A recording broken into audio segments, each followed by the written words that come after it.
Shalom, saudara-saudari terkasih, sidang jemaat yang diberkati Tuhan. Jumpa lagi dalam Suara Gembala. Saudaraku, kali ini kita akan membahas tentang angka 666 atau 666. Saudaraku, dasarnya ada di dalam kitab Wahyu, pasal 13, ayat yang ke-16 sampai 18. Mestinya kalau saudara mau baca lebih lengkap, saudara baca mulai ayat 1 ya, dari pasal 13. Yaitu tentang binatang yang keluar dari dalam laut.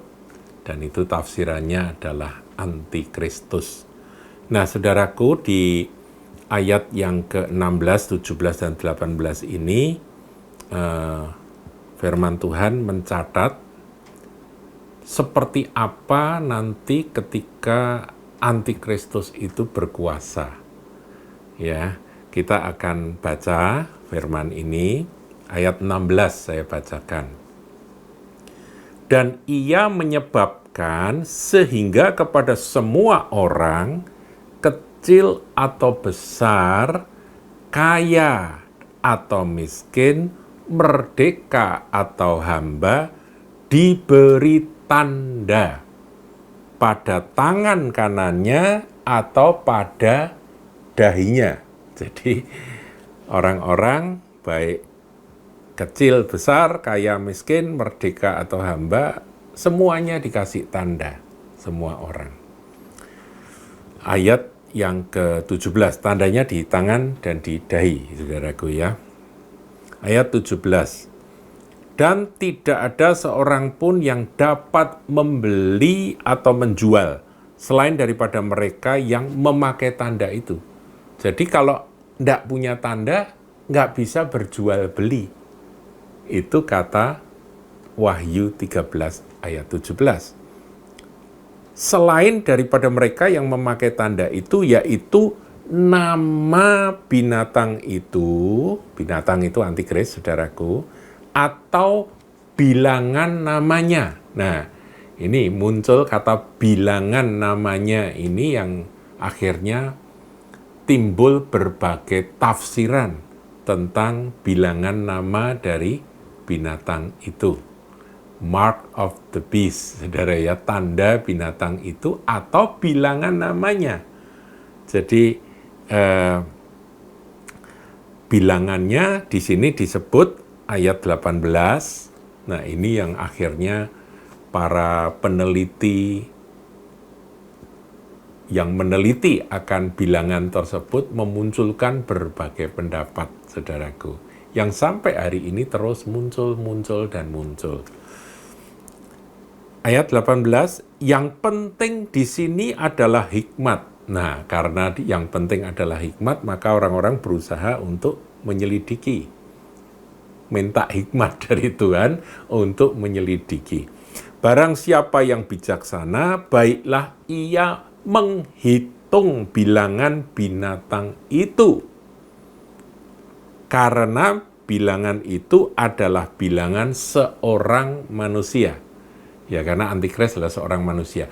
Bilangan seorang manusia, dan bilangannya ialah 666. Saudara, ini tertulis di dalam firman Tuhan, dan sampai sekarang semua berusaha menyelidiki dan memunculkan berbagai tafsir dan teori. Apa sih maksudnya bilangan dari binatang itu ya? Bilangan nama binatang itu kok disebut 666, dan orang-orang bijaksana itu biar mereka itu menghitung akan bilangan itu. Maksudnya apa? Nah, memang benar-benar, saudaraku, ketika anak-anak Tuhan yang rindu untuk mengetahui akan misteri ini atau rahasia ini, mereka meneliti benar-benar, saudara. Dan tentunya disesuaikan dengan zamannya, saudara. Ketika dulu komputer pertama kali muncul ya, komputer begitu ya. Itu ada yang kutak-kutik loh. C itu 3, O itu berapa, itu dihitung. Kemudian kalau tidak salah ditambah, dikurang atau bagaimana, muncul jumlah 666. Ya, saudara bisa carilah di Google itu ya. Apakah komputer sama dengan 666? Nanti kan ada penjelasannya di sana. Kemudian ada juga yang lain-lain yang saya tidak sebutkan di sini karena tidak etis. Yang menyatakan bahwa itu 666 itu 666 itu ini gitu ya. Nah, yang lucu corona, saudaraku, corona pun juga dianggap sebagai 666. Tentunya dengan ada penambahan dan pengurangan dan penyesuaian. Ya, banyak yang mengkritik itu cocokologi ya. Jadi ilmu mencocok-cocokkan begitu. Tapi ini memang tertulis, saudaraku, bahwa nanti akan ada masa di mana orang yang nggak punya tanda di tangan dan di dahi atau di dahi tidak bisa berjual beli. Dan tanda itu adalah tanda bilangan namanya, nama binatang atau bilangan namanya yang adalah 666, suruh nyelidiki sendiri, begitu ya. Oleh firman Tuhan ini disuruh selidiki kita. Nah, saudara, banyak tafsir, dan saya percaya bahwa nanti semakin dekat dengan hari kedatangan Tuhan, para penafsir-penafsir akan memunculkan akan pendapat demi pendapat, 666 itu artinya apa dan sebagainya. Tetapi ada juga yang memaknai secara rohani, saudaraku. Saya tidak katakan apakah tanda ini benar-benar tanda yang akan dipasang di tangan. Ya, sebab kata tanda itu dalam bahasa Yunaninya adalah charakma. Charakma ini artinya stempel. Stempel, jadi cap begitu saudara, pengesahan. Juga dipakai, kata charakma ini dipakai untuk cap pada kuda. Nah, kuda itu kalau dicap itu kan diberi cap besi panas, saudara ya, supaya itu merupakan penanda bahwa kuda ini miliknya siapa, begitu ya. Dalam cap itu ada nama dari, jadi ini tanda kemilikan. Orang yang di tangannya ada cap itu artinya dia adalah miliknya Antikristus. Bukan miliknya Kristus, begitu saudara ya. Tapi mereka punya keuntungan, yaitu bisa berjual beli. Kalau tidak punya tanda, tidak bisa berjual beli, begitu ya dikatakan. 666. Ada yang berpendapat, saudaraku, 666 itu kan di situ dikatakan karena bilangan itu adalah bilangan seorang manusia. Ya, ayat 18 itu, bilangan itu adalah bilangan seorang manusia. Jadi angka 6 itu memang merupakan angkanya manusia, saudara. Karena manusia diciptakan pada hari ke-6. Sedangkan angka 7 itu adalah angka Tuhan, ilahi. Jadi manusia itu 6. Nah, ada yang menafsir begini, ini tafsiran rohani ya.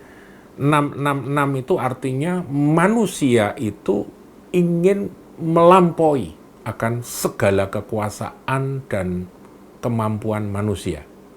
Jadi dia punya kuasa 66 begitu ya. Jadi 6-nya 6, manusianya manusia 66. Kalau 3666 itu artinya dia manusia yang pengen jadi Tuhan. Ada yang menafsir seperti itu, saudara. Kita tidak menolak tafsiran-tafsiran seperti ini, saudara. Karena kita memang sama-sama belum ngerti kebenarannya sampai di mana. Saya setuju kalau Antikris 666 itu adalah dia manusia, tetapi dia ingin menjadi Tuhan, begitu ya. Karena dikatakan bahwa si pendurhaka itu nanti dia akan duduk di bait Allah dan menyatakan diri sebagai Allah kan. Kan dikatakan begitu di dalam 2 Tesalonika. Jadi saudaraku, misteri, karena ini masih misteri kan, kedurhakaan atau antikris itu masih misteri.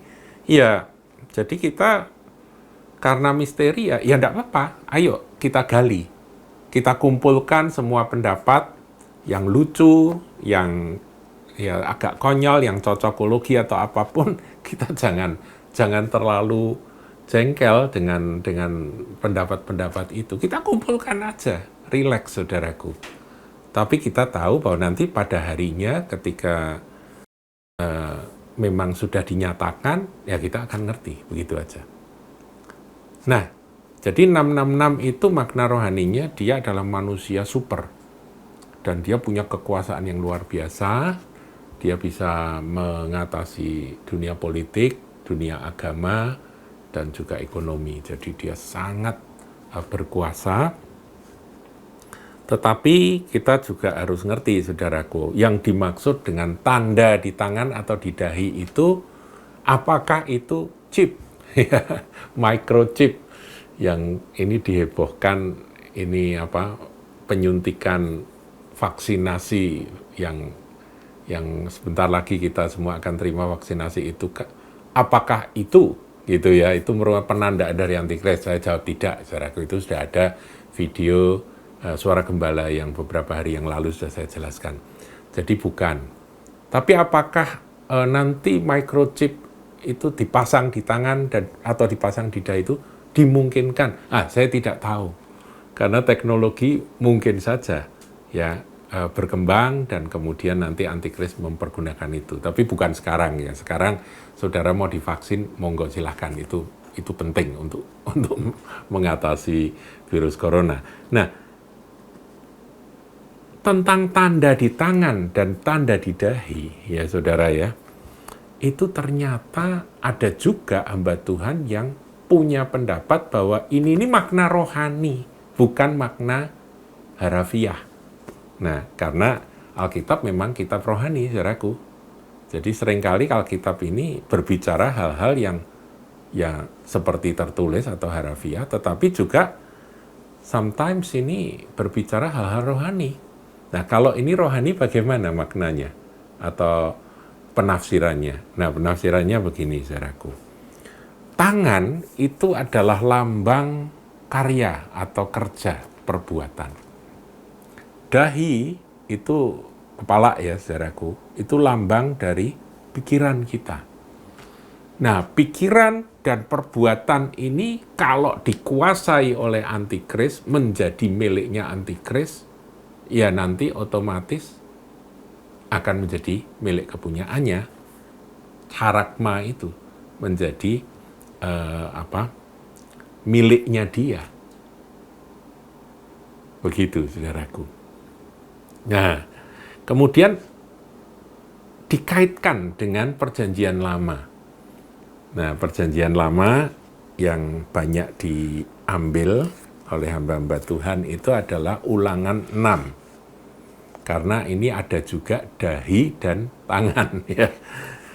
Saya bacakan, saudaraku ya, mulai ayat yang ke-6 dari Ulangan pasal 6. Apa yang kuperintahkan kepadamu pada hari ini haruslah engkau perhatikan.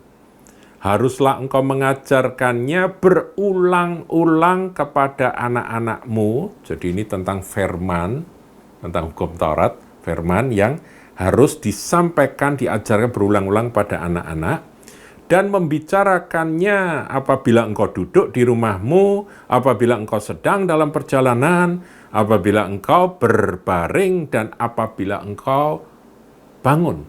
Jadi kapan saja, di mana saja, dalam keadaan apapun juga, dalam kegiatan apapun juga, firman itu harus terus-menerus diajarkan. Sampai apa, saudara? Sampai betul-betul mendarah daging, kan begitu ya maksudnya. Jadi apa yang kuperintahkan kepadamu pada hari ini harus engkau perhatikan. Harus engkau mengajarkan berulang-ulang kepada anak-anakmu dan membicarakannya apabila engkau duduk, perjalanan, berbaring, bangun, ya, itu mewakili akan semua kegiatan. Nah, ayat 8 ini, saudaraku, coba perhatikan. Haruslah juga engkau mengikat diikatkannya sebagai tanda. Nah, saya teliti di dalam bahasa Ibrani, saudara, kata tanda itu dipakai kata leot. Leot al-yedaha, yaitu tanda di tanganmu, sebagai tanda di tanganmu. Nah, tanda di sini maknanya pengingat. Tanda di sini maknanya pertanda. Omen. Dulu ada film The Omen, saudaraku ya, pertanda begitu. Nah, tandanya apa di tangan kita? Kalau orang Yahudi itu saya pernah lihat, saudaraku, benar-benar diikatkan di tangannya. Itu sebuah kitab Taurat kecil, cetakannya kecil-kecil gitu, ditaruh di kotak plastik begitu, kemudian ada talinya, itu beli itu mereka ya, dijual. Kemudian diikatkan benar-benar di tangan sebagai pertanda. Firman Tuhan di tanganku. Firman Tuhan di perbuatanku. Tanganku yang dipakai untuk bekerja ini dikuasai, dikendalikan, dilindungi oleh firman Tuhan. Ya, kira-kira begitu. Kemudian di dahi, saudara, benar-benar diikatkan di kepala sini, nempel di dahi sini. Sebuah kitab suci kecil begitu, ya, Taurat isinya itu ditaruh di plastik begitu, kemudian diikatkan di kepala. Kalau orang-orang Yahudi Ortodok itu pakai topi, itu taruh di topinya, saudaraku ya. Ya, ditempel di topinya. Ya, itu merupakan pertanda, yaitu leot di dahimu maupun di tangan. Artinya apa? Baik di pikiran maupun di perbuatan. Di perbuatan, pekerjaan perbuatan maupun di pikiran, itu firman Tuhan, perintah Tuhan yang menguasai. Jadi aku akan menaruh hukum-hukum di akal budi mereka. Lah, itu di akal budi, saudara. Dan tentunya itu mewarnai akan pekerjaan perbuatan dari mereka. Haruslah menjadi lambang di dahimu, tanda pada tanganmu. Nah, berdasarkan akan Ulangan 6 ayat yang ke-8 ini, ada hamba-hamba Tuhan yang lebih cenderung untuk menafsirkan bahwa tanda 666 itu bukan cap betul-betul seperti ditato begitu ya, 666 di sini atau di sini ditato, atau pakai susuk atau pakai microchip. Itu mereka kurang setuju dengan itu. Tidak, tapi mereka berpikir bahwa ini bagaimana pikiranmu? Pikiranmu itu sudah dikuasai antikristus, tidak cinta Yesus, tidak memikirkan kebenaran firman Tuhan, karena Yesus adalah firman. Tetapi yang ada di benak pikiranmu itu adalah 666. Nah, 666 itu apa? Kalau kita teliti firman Tuhan, saudaraku, muncul kata 666, ya, itu di dalam 1 Raja-Raja 10 ayat yang ke-14.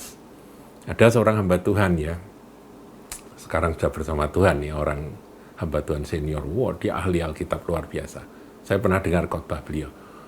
Dia berkata, kalau kita menafsirkan Alkitab, kita jangan menafsirkannya dengan hal-hal yang ada di luar. Kita harus menafsirkannya dengan apa yang tertulis dalam Alkitab juga. Begitu. Misalnya di Perjanjian Baru dikatakan, lihatlah anak domba Allah yang menghapus dosa dunia. Ya, saudara jangan kemudian cari domba, cari kambing, kemudian saudara menyelidiki kambing, kok bisa menghapus dosa dunia, ya nggak akan gatok, saudaraku, nggak akan nyambung. Selidiki dalam Alkitab, ternyata dalam peristiwa Paskah di situ ada penyembelihan anak domba. Jadi kalau menafsirkan satu ayat harus ditafsirkan dari ayat-ayat yang lain dari kitab suci. Karena penulis dari kitab suci ini meskipun manusia-manusia, yang mengilhami manusia itu ketika mereka menuliskan kitab suci adalah roh yang sama, Roh Kudus. Nah, di dalam 1 Raja-Raja 10 ayat yang ke-14 dikatakan seperti ini, saudaraku ya. Kita baca. Adapun emas yang dibawa kepada Salomo dalam 1 tahun ialah seberat 666 talenta. Pertanyaan, apakah ini kebetulan? Kenapa kok enggak 667 talenta? Apa biar cantik 666? Padahal ini kan jauh, saudara, zaman raja-raja ini. Zaman Salomo ini kan jauh sekali dengan apa yang ditulis dalam kitab Wahyu tadi. Ya, zaman perjanjian baru, akhir ya, waktu di Pulau Patmos, Tuhan berfirman kepada Yohanes. Jadi jauh sekali. Tetapi kok angkanya sama, 666. Apa itu? Emas. Emas itu adalah logam mulia yang menjadi standar sejak zaman dahulu kala sampai nanti akhir zaman. Itu lambang kekayaan. Nah, urusannya apa, saudaraku? Urusannya adalah jual beli itu tadi. Jual beli itu kan butuh kekayaan. Jadi ini ada yang menafsir kalau engkau lebih mencintai mamon daripada Tuhan Yesus, engkau lebih cinta uang daripada engkau cinta Tuhan, akar segala kejahatan adalah cinta akan uang. Jadi love of money is the root of all evil. Jadi kita harus menangkap juga. Saya setuju, saudara. Entah itu nanti capnya betul-betul ada microchipnya betul-betul ada atau tidak, tapi saya kira kalau orang greedy, kalau orang serakah, kalau orang cinta akan uang, mereka akan jadi milik antikris. Jadi ini yang perlu kita waspadai, saudaraku. Ini salah satu tafsir, ya, 666 itu artinya kamu lebih cinta uang. Kamu tidak cinta Tuhan. Tuhan Yesus adalah firman. Firman tidak ada di dalam pikiranmu. Pikiranmu dipenuhi dengan 666. Emas, emas, emas. Duit, duit, duit. Kekayaan, kekayaan, kekayaan. Tangan yang dikerjakan juga harta, harta, harta. Cinta akan uang. Dan itu yang membuat seseorang mendapatkan cap atau charagma dari antikristus.